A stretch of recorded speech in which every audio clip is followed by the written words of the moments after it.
G'day guys, super excited to show you through a granny flat today. Now, a lot of granny flats we've seen in Sydney and other states in Australia can be super boring, super vanilla. I want to walk you through this one today to show you how they can be done, and when you do them right, how much better the rent return on them can be. Come take a look.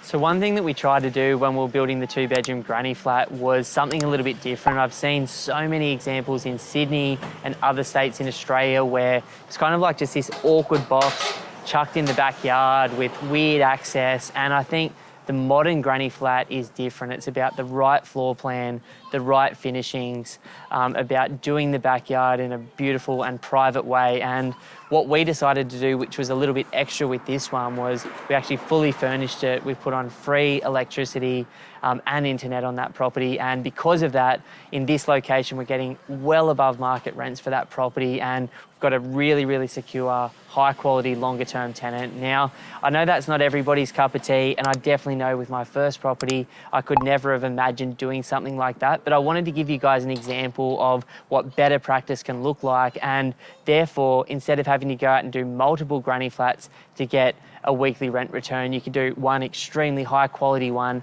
and bump yourself up. But I hope you've enjoyed today's walkthrough. That's my take on a modern Sunny Coast style granny flat.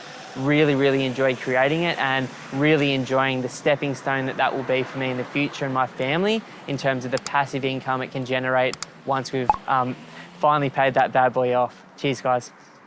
Whew, that's a wrap. That's a wrap. Have a spin. Yeah. Oh, sweaty. So sweaty.